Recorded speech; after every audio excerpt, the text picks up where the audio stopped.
Good evening. I am Kelly Brown, and now we will take you out to a special report from Governor John Bel Edwards as he updates us on the latest fight here in Louisiana against COVID-19. Everyone, especially the mothers, a happy Mother's Day. This is also National Teacher Appreciation Week, and I strongly suspect that there are a lot of people with a newfound appreciation for teachers who suddenly have school-age children at home full-time, and they're engaged in distance learning and other educational activities. But seriously speaking, teachers obviously are incredibly important here in Louisiana and everywhere. And it's one of the most important professions there is, and so we did want to make sure that we thank them for everything that they do. It is also National Travel and Tourism Week, which is a bit ironic because, as you know, there's not much travel and tourism going on anywhere, and that certainly includes here in Louisiana, and we're a state especially dependent upon that sector of our economy. And although we can't gather in person today to celebrate this or to have a parade or a pep rally, I did want to tell everyone involved in travel and tourism here in Louisiana that what you are currently doing to help slow the spread will speed the day that we can resume more of that sector of our economy and get it back going, and certainly that's going to be critically important to us as that sector of our economy is critically important to the state and to our country. Today on the testing, we are reporting 203 new cases for a total of 30,855. Now remember, every week we put out on Monday a number of presumed recoveries, and so we're not saying that there are that many active cases of people who have tested positive for COVID-19, but in the aggregate over time, we're showing 30,855. I would point out that that never has reflected all the asymptomatic and mildly symptomatic people who don't even get tested.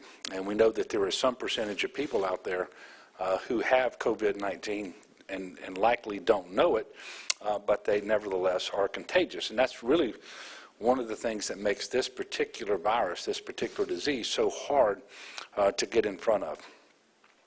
Sadly, we are reporting 19 new deaths for a total of 2,154. And that is one of the lower daily death numbers that we've reported in a while.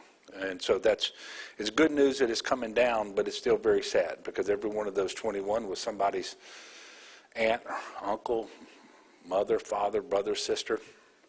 And just to remind everyone that there is a risk to everyone out there regardless of their age. We did have an individual yesterday in the numbers, and I forgot to tell you all this, who was under 10 years of age, who did pass, and that individual had a compromised immune system and so forth, so he did have one of the comorbidities. Actually, I don't know if it was a boy or girl, did have one of the comorbidities, but was actually under the age of 10. So we certainly should remember the families of all these people and lift them up in prayer.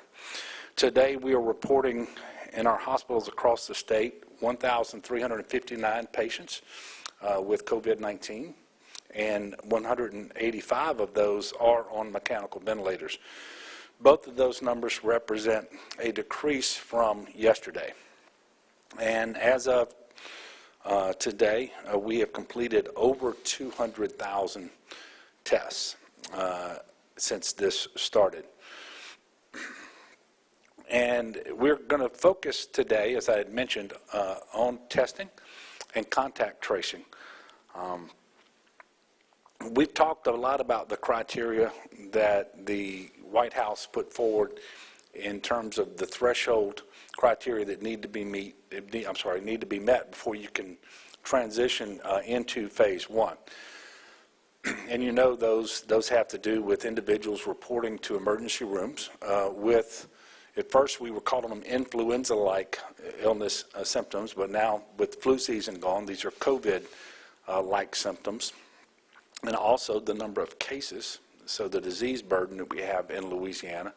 And thirdly, hospitalization capacity. Those are the three things that you needed to track over a 14-day period to make sure that all were on a good trajectory, a downward trajectory. But in addition to those things, we have to also be focused on increasing our testing capacity, and related to testing is our contact tracing. And so those things are important, and Dr. B is going to explain in more detail in just a couple of minutes our next steps for testing and contact tracing in the state of Louisiana. But they will be critically important because that's how we will make our very best effort to be able to monitor the situation, see what's going on around the state of Louisiana, go in and test hotspots, go in and test those congregant settings like nursing homes and so forth on a more frequent basis. And then as the testing reveals individuals who are positive, then reaching out to all the people that they may have come into contact with to make sure that they understand that they've come into contact with someone who may have transmitted the disease to them, so that they can have the opportunity, certainly if they are symptomatic, to get tested themselves, but even if they're not symptomatic, to undergo that 14-day period of isolation. So as we ramp up testing and contact tracing, we will also be hiring. We're going to move from 70 team members conducting contact tracing to at least 250 contact tracers. And we're going to expand beyond that, as I mentioned the other day, looking at the model that we sort of borrowed from Massachusetts. We think we may have to get up to 700, but what I want to assure people is we will get to as many contact tracers as we need in order to do the work that is so essential. In order to make this happen, this week we signed contracts with Salesforce and Accenture. These companies were selected because of their experience rapidly standing up a contact tracing solution in Massachusetts. Their use of technology will allow us to manage the task of calling thousands of contacts every day from call center agents here in Louisiana. The system will be set up and ready to support contact tracing by May the 15th. Now, I don't want you to think that we haven't been doing contact tracing all along, because we have. But we're going to greatly increase our capacity to do that. These call centers are Louisiana companies employing 100% Louisiana agents or callers. 250 team members will begin training next week, and the training is being managed and coordinated by the LSU Stevenson Disaster Management Institute, which actually specializes in call center operations. We're also working with the Louisiana Workforce Commission and other statewide partners, helping to connect Louisianans with jobs. It is incredibly important to me that Louisianans are part of this vital solution to fight the spread of COVID-19 in the state of Louisiana. To be a contact tracer, you have to be a high school graduate. You have to feel comfortable having a telephone conversation with someone and entering data. Obviously, you have to be compassionate and able to protect and honor patient privacy. And you have to complete a very detailed training session. But if you're out there and you think you fit the bill, you can apply by email at contacttracing@la.gov. Contacttracing@la.gov. So this is going to be critically important going forward.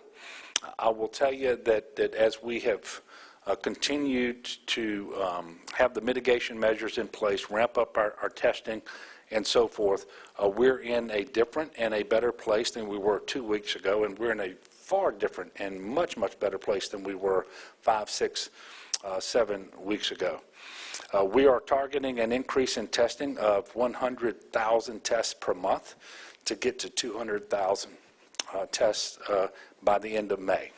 Within the month of May, we want to have 200,000 tests conducted. And obviously, we need to do that where it's most important to test, not in the places where it's easiest to test. And so this requires that blueprint where you have to figure out exactly where those places are that you need to be testing, and then put in place all of the planning and the resourcing necessary to get it done, both in facilities and with mobile labs that are going into communities, especially those communities that have a higher positivity than others and perhaps lack transportation, and so they're not getting out and going to the nearest testing center as often as we would like. So at this point, I'm going to ask Dr. Bu to come up, and he is going to talk more about contact tracing. I think he's got a couple of slides for you, and following that, I will come back up here, and we will start to take your questions. Thank you, sir. Happy to have the opportunity to talk about this topic because it's one, as the governor noted, we've talked about for some time. But contact tracing and testing are really critical. They've been critical previously, especially testing and how we've managed the virus. But contact tracing is really going to be critical in how, as we move to phases down the road, are going to allow us to prevent the spread of this virus. So contact tracing is really the process by which we identify all the individuals who might be at risk of developing COVID-19 through exposure to somebody who has been diagnosed with the viral infection. Based on CDC guidelines, people who'd be considered a close contact include household members, people who are intimate partners, individuals who provided care to an individual either in the household or to that individual with COVID-19, and anyone who's been in close contact with a case. And we define close contact for the reasons of contact tracing to say you've been within 6 feet of an individual for greater than 15 minutes. And so it's really important for us to identify those groups of folks because they're, again, at increased risk for developing COVID-19. In the beginning, in the first days of the epidemic, we have and continue to have a team in the Office of Public Health conducting contact tracing. Early on, every case that was notified to us, we were going through and doing comprehensive interviews with those individuals, finding out about their close contacts, contacting their close contacts, and then continuing to spread the ring that way. But pretty rapidly, we had, again, in the first 13 days, the fastest growth in COVID-19 in the world. And that outclassed our ability to do that comprehensive contact tracing with each individual as the epidemic spread. And so that team has been concentrated since that time on identifying, doing contact tracing in areas where there's not as much viral spread or where a virus is new in that community, or for those high-risk clusters, especially nursing homes that we've spent a fair bit of time talking about, so that where there's a real need to dig in and help not only understand what's going on in that setting with the spread of the virus, but make sure that the proper measures are being taken to contain the virus within those settings. But now, as we move into looking at the next phases and considering relaxation of the stay-at-home order, it's more critical than ever that we have the ability to comprehensively interview every case that's detected and identify the people who could have come into contact with those individuals so that we can give them the information, most critically about quarantining and isolating if they have symptoms. In other words, limiting their exposure to the public. This will allow us to identify people who really shouldn't be out there going to shops and to facilities and reduce the risk of spread, even as we, in general, move to being able to go to a little bit more of the kinds of activities that we had been doing before stay-at-home. So it's really critical, and that's the reason that the department, as the governor noted, has been working so hard on identifying the right measures that we can take to surge our ability to do contact tracing, and most importantly, to do that in a way that protects patient privacy and that also supports Louisiana. And as you heard from the governor, we're really looking at Louisiana-based solutions. So contact tracing is going to be that way that we're going to quickly identify where we may also see an increase in communities, where we're seeing hotspots develop, and then, again, allow us to get control over those hotspots without having to necessarily, reduce overall movement. So what happens when somebody reaches out to you and says, listen, you might have been exposed? So a couple of things, first of all. One is, are the individuals that are reaching out doing the informational interviews are going to be thoroughly trained? Our team currently is thoroughly trained to do that in a compassionate way, but also to do this informational interview in a way that protects your privacy. As you will likely be asked questions about who you might have come into contact 48 hours before you began to have symptoms or were tested, and certainly subsequent to your testing, that period of time between then and your ability to isolate. Our hope is that most people are largely staying at home, and people have heard certainly that if you're sick, you should stay at home. So that latter period, you're probably not coming into a lot of contact. But for the period before you were symptomatic or before you were tested, we want to know what was going on and who you might have come into contact with. But I want the public to be assured that information is held in privacy, and as we then reach out to contact those individuals and ask them to isolate, we're not revealing that person's name, we're not revealing any details of the individual that they came into contact with.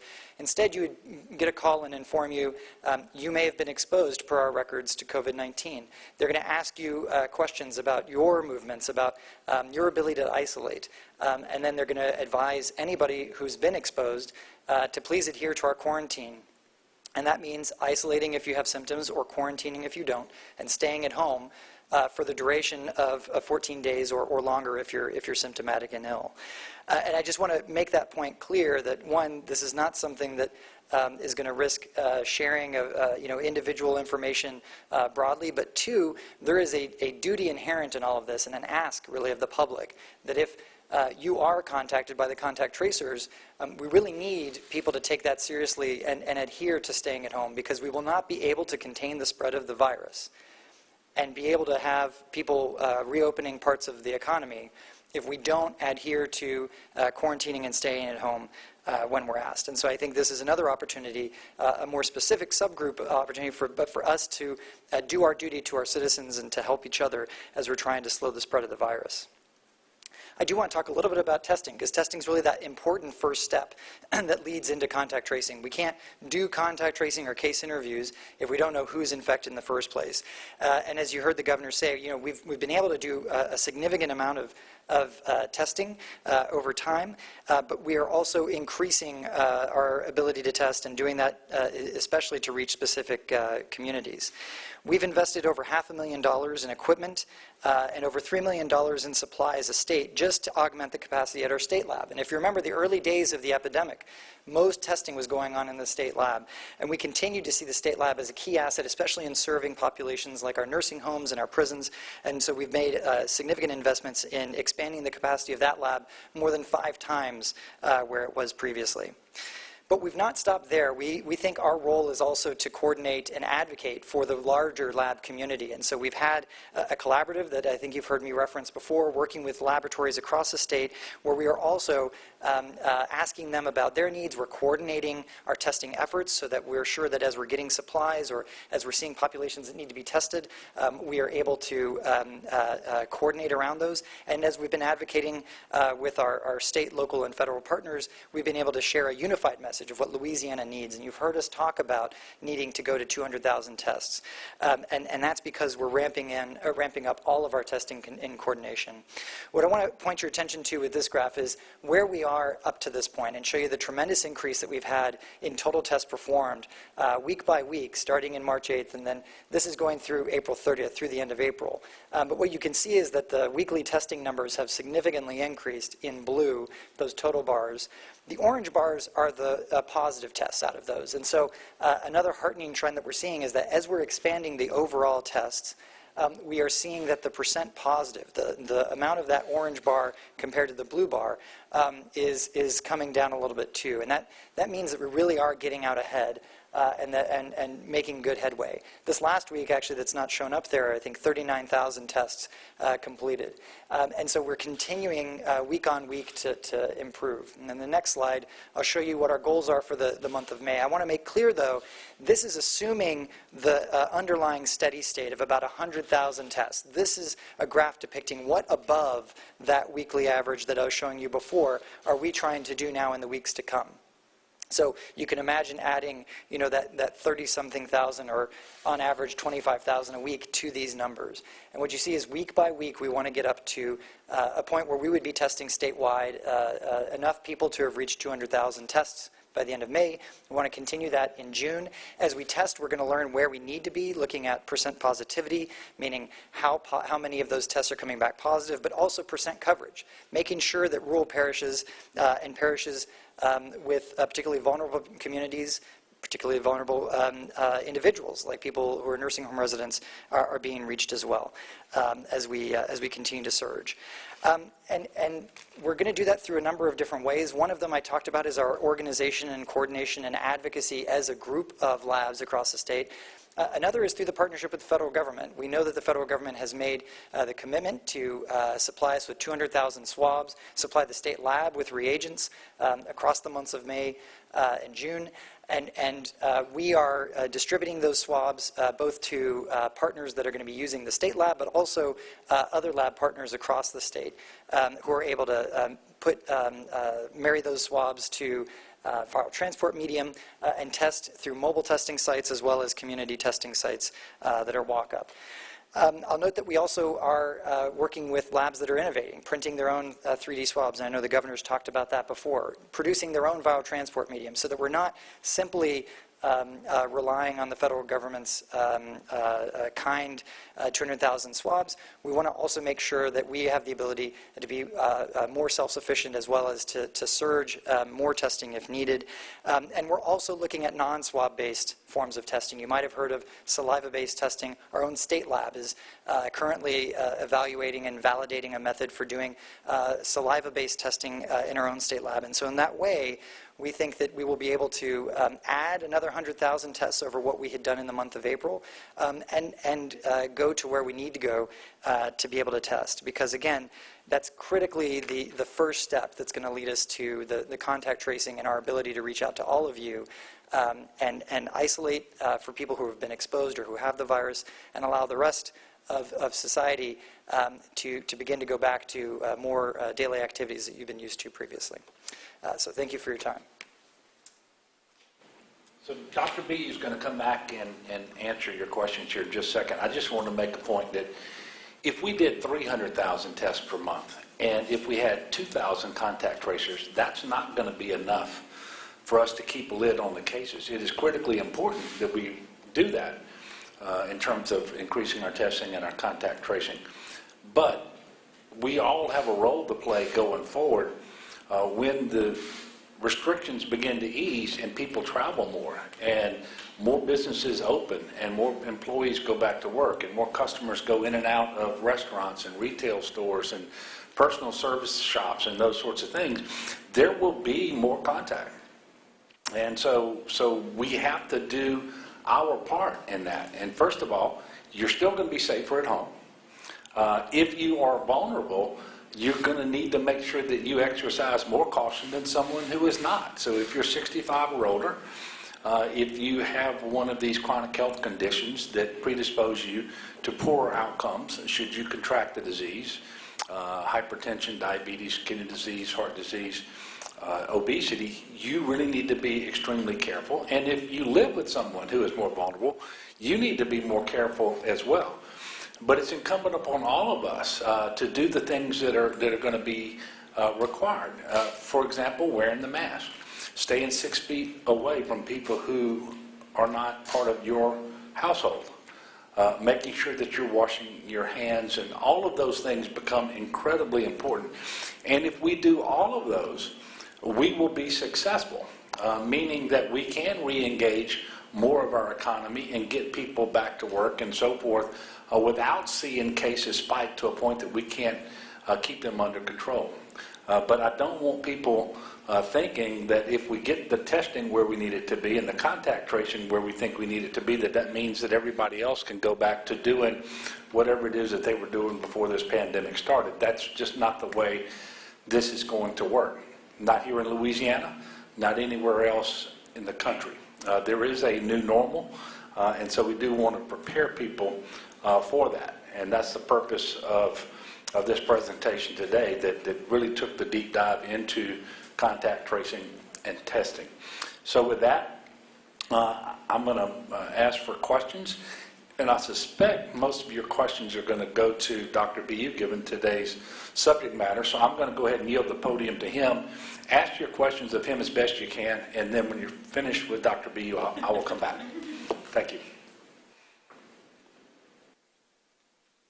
Sam. So to clarify, we're getting up to 250 contact tracers through these new contracts that will be available by May 15. Are we still aiming to get to 700? And can you also talk about how we arrived at the number 700? Sure. So as the governor said, we're going to get as many contact tracers as we need based on really what we find when we start reaching out to folks. Previously we had the number 700, and it was really based at looking at, again, the Massachusetts model. They're about a week or two ahead of us, looking at how many they needed. Their population's about double, and they initially were looking at 1,400 contact tracers. So we want to give ourselves a concrete goal. I'll say, though, the role of that contact tracer, again, is not only to spend time talking to an individual and finding out about how they're doing and their symptoms, but identifying those contacts and then reaching out to those next contacts. Right now, because people are adhering to the stay-at-home order, the number of those contacts is less, is fewer. So we think that early on, you're not going to have quite as many phone calls that are going to be made. However, when we're at the point where people are moving about more freely, contacts increase, we're going to be watching those numbers. We have a goal of reaching everybody who's been diagnosed within 24 hours of their diagnosis, and then reaching the majority of the contacts within 24 hours of us have been being alerted to their contacts. And as we watch our ability to do that, we'll hire more individuals. I think we've got great resources in the state. You heard about the 2 call centers that we are currently contracted with, and we have others that we can contract with in the state that can help us move up to larger numbers if we need them. Because what it comes down to is we're going to need as many as we need. And as we move into doing this comprehensive contact tracing, we'll adjust as we need to. Yes, please. How does LDH or these contact tracers, how are they going to go about getting the contact information for everybody they speak to? And then off of that, say you reach out to somebody and they're not forthcoming or helpful. I mean, is that a situation where you say thanks for your time and have to move on? I mean, how do you get the information if people aren't forthcoming in some aspects? Sure. So for your first question, if you have contact details on the individual that you've come in contact with, our team will ask for that information. Again, it's kept in a private system. We're using the same kind of level of security that hospitals use for your healthcare information. But if you have that information, we're going to ask for that because it makes it easier for us to reach that person.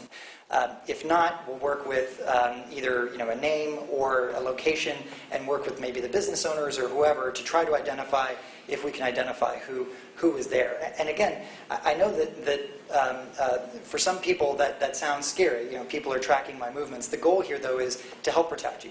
The goal here is to identify, were you at risk? And I would certainly want to know that somebody reaches out to me if I had been exposed and at risk. Also so that I can do my duty in removing myself from public and reducing the spread. The faster that we get a hold of that, the faster that we control the virus and continue to move through phases and control this spread. But so all of that means the people that we're hiring, as you heard the governor said, really have to have compassion and good training.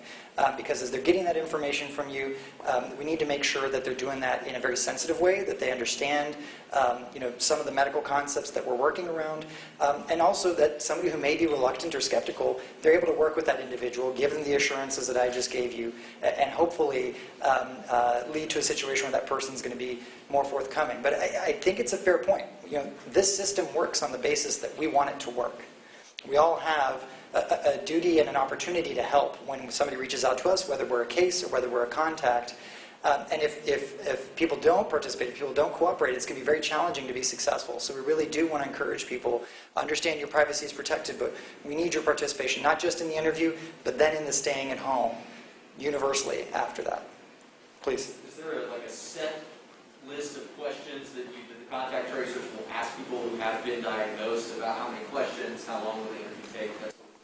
Yeah, so there is. There's sort of a free-flowing script. Certainly the earlier parts are a little bit more scripted out, but part of the training that we referenced that they're going to get is really how to sort of react to different prompts or needing to work more on getting somebody to be more open, or where you find out about maybe a concerning exposure, digging a little bit deeper. So it's going to change and depend.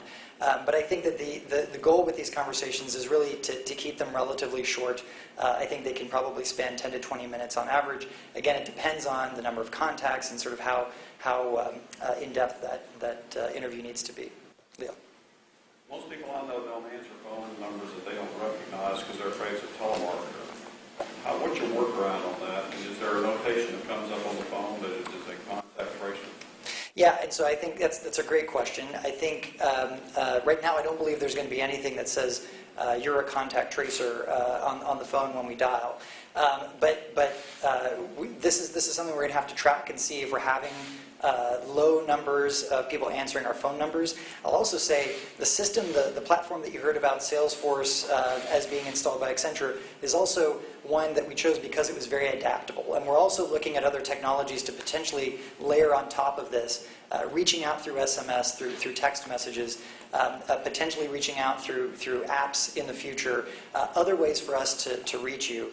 But all of this is a plan that then is going to have to be informed by data as we start launching, and then potentially adapting depending on where we're seeing challenges.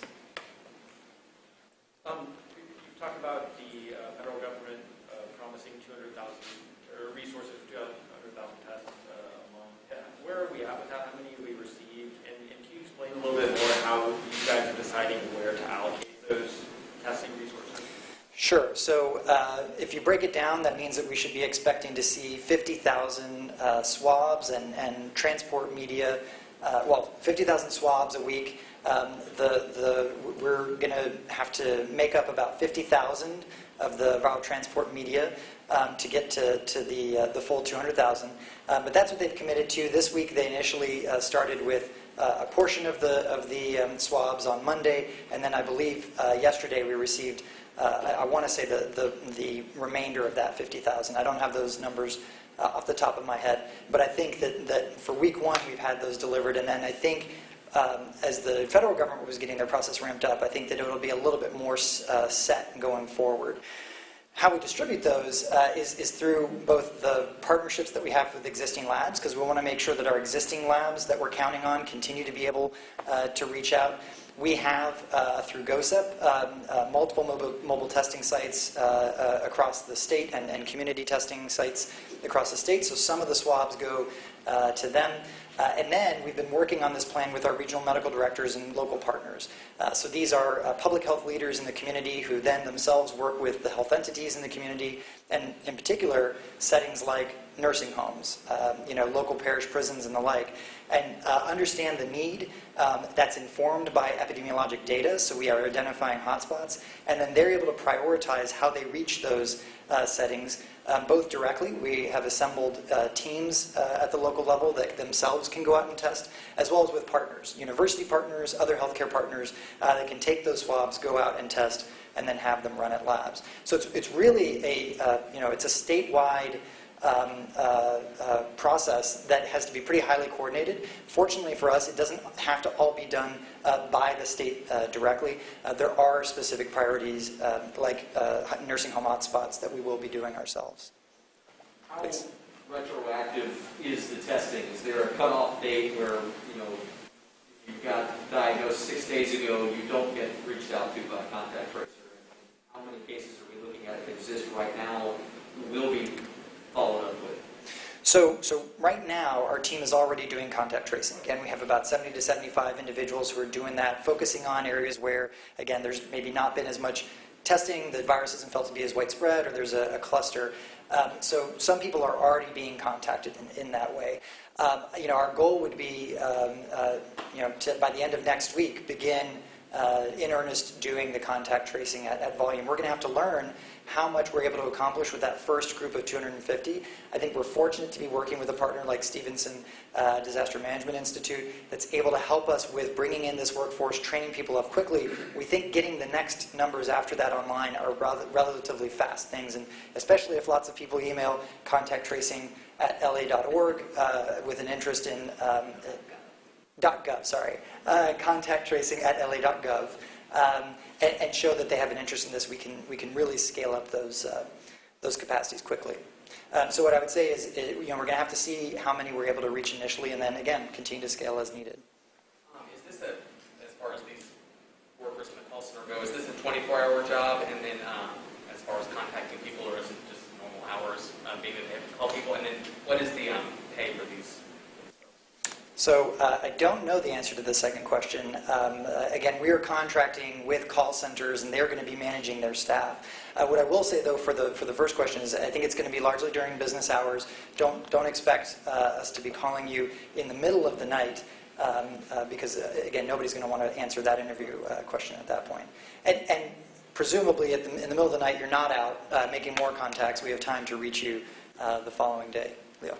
One question about the contact tracing. Is there a business element to this? Is there a business side where the businesses themselves will have to contact trace and keep up with customers? So currently, we're not asking businesses to keep a log. We certainly will be reaching out to some of those settings. Again, if there's a potential exposure that we think we do need to reach out to that organization and find out about, how many people might have been there. Do you have a sense of how we can reach out to them? I would imagine we would do that kind of work, and we do that for any outbreak investigation in Louisiana. But we're not currently contemplating asking for that kind of a log. Other places, are doing that, and again, as I said, we're hoping to learn as we deploy the system. If we're able to do this without having to ask for that kind of information, then that would be great. If we need to adapt our response over time, we'll also look at that. Okay, I think the rest are for you. Thank you. So, Leo, I would expect that if that call comes, it'll be because the contact happened at the business. So maybe you had an employee who worked there, and we need to get in touch with the owner or the co-employees or something like that. But we are not asking businesses, as a condition of them being open, to keep a log of people who come in as customers and so forth. As soon as quarantine goes up, the first place is going to be restaurants, bars, and shopping. So I just thought. Yeah. Yes, sir. Governor, it appears that one of the three criteria you're looking at is these new cases per 100,000 residents by region. Looking at that, it doesn't appear that at least 3 regions are going to be able to meet that criteria by May 15th. So I'm wondering, given the increased testing capacity, I guess the question is, how does that influence your decision to reopen the state? And also, does this boosted testing and contact tracing give us a larger margin for error on this? Well, first of all, we're doing a deep dive into the data as we speak. I had a meeting on that already today, and I will tell you that I don't agree with the premise of the question based on the data that I saw today, and you and the rest of the world will know on Monday exactly what we see and how it informs the decision that I make. But I'm going to announce it on Monday. I'm not going to announce it today. So as of now, you're saying I'm going to announce it on Monday. I'm not going to announce it today. Yes, sir. Okay, you had discussions with your brother about the lawsuit against China? I have not. He didn't call to say he was going to do this? No, my brother doesn't ask my permission of anything. But no, he really didn't. I don't know anything about it. Really? That's correct. Are you interested in doing a similar lawsuit on behalf of the state? No, well, the Attorney General and I, I'm going to say 10 days ago, had a very short conversation. He let me know that he was doing some research and that we would get back together and talk about it at some point. That hasn't happened, and so I'm going to reserve any further comment on that until later. Any other questions? I wonder if you can answer the second part of my question I asked earlier. Probably not, but I'll go ahead and ask it again. I guess I'm just wondering, you're pointing to this increased testing and contact tracing. does that mean we have a wider margin for error when we do reopen than maybe 2 weeks Well, ago? I wouldn't say wider margin of error. I know that it's something that allows you to be more confident that in closer to real time you can see what's actually happening because of the ability to do more testing, do more contact tracing. And these things are not unrelated to the phased reopening plan that the White House came up with and that the CDC vetted. It's all part of the same plan. You've got the 3 criteria that you look at over a 14-day period, but you also have to evaluate where you are on those criteria with your ability to test and do the contact tracing. So it's all related, and certainly we're gonna tell you next week, early next week, where we are in terms of the decision that we make. Yes? One more contact tracing, and I think this is one you can answer. I hope so. Obviously, as good as a contact tracer is, or as compassionate as Dr. B said in getting information, it's still really incumbent upon the person to either be forthcoming or told to stay home, or told to get a test, to get a test. Yeah, look, it's an extension of just being a good neighbor, I think, and we all need to know that it's just the nature of a virus that you spread many times without even knowing that you had it. And that you contract without any idea that you've contracted it, because you do this by breathing. You do this by touching a surface. And so I think we all have an obligation just to our fellow man and ladies, but you know what I'm trying to say here, to do what is reasonable under the circumstances to protect one another. And I understand that there are people out there who say, well, I've got a liberty interest, and they do. I'm just going to ask them, sometimes some people get wrapped around the axle on what they have a right to do. I'm going to ask people to consider what is the right thing to do. What is the right thing to do? And the right thing to do is to be a good neighbor. And I suspect that the overwhelming majority of Louisianans are going to do just that. First of all, they're going to appreciate the fact that somebody called them and said that, you know what, you may have been in contact with someone who's tested positive, and so first of all, we need you to know that. And if you develop symptoms, you need to be tested. But whether you develop symptoms or not, understand that for the next 14 days, you really shouldn't be out there in contact with other people, because that is how this virus seeded so deeply in Louisiana and elsewhere long before anybody knew about it. And we've been playing catch up the whole time. And we're finally starting to see those numbers, and you saw them a while ago, where it looks like we're starting to get ahead of this again. And so if we want to stay ahead of it, and if we want to have more of our economy come back online sooner, and more of our stores open, and businesses open, and people out as employees and as customers and so forth, then this is just something we're going to have to do. This really is part of the new normal. And this isn't some invention by Dr. BU or me. We didn't sit up in a room one day and come up with this idea of testing and contact tracing. This is part of the national strategy. And it is exactly how South Korea has been so effective in getting their country under control pretty quickly. So it's just really important, and that's why we really felt it was important to talk to the people of Louisiana about what our testing plan is going forward, and what our plan for contact tracing. I will tell you, I don't know who asked the question a while ago, but I saw the numbers just before we came in here. The federal government did resource us for the first week of May to get us to our 200,000 goal. They did do that. They committed to do that. That was one of the things that we mentioned in the Oval Office last Wednesday when we met with the president. Is we thanked him and the vice president and all of the people there on the White House Coronavirus Task Force for making that commitment. I anticipate that they're going to deliver on that commitment all the way through the end of June. That's as far as the commitment goes right now. We'll have to see what comes after that. But they're going to deliver on the commitment. We're going to have the testing plan, and we're going to get this done. And we're going to ask for the cooperation of the people of Louisiana, which we have gotten in very large part up to now. That's how we were able to to make so much progress as a state when it came to flattening the curve. I think I'll end there by telling the people of Louisiana, have a great weekend.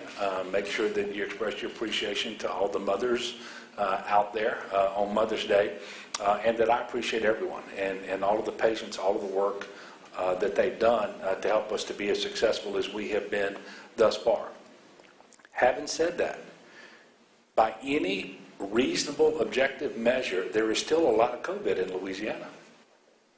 There is still a lot of COVID, and it's just something that people need to be cognizant of, not overly fearful about, but cognizant of, and that should drive a lot of their behavior going forward, especially those vulnerable people.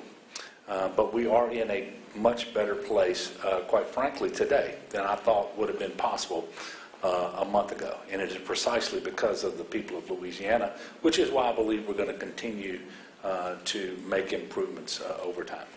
Thank you all. Have a good weekend. Be very careful in the weather. I know that there was a tornado warning, I think, in 2 parishes. I haven't gotten any reports of an actual tornado, but that weather system continues to move across Louisiana. So everybody, please pay attention to that for the rest of the day. God bless you and thank you.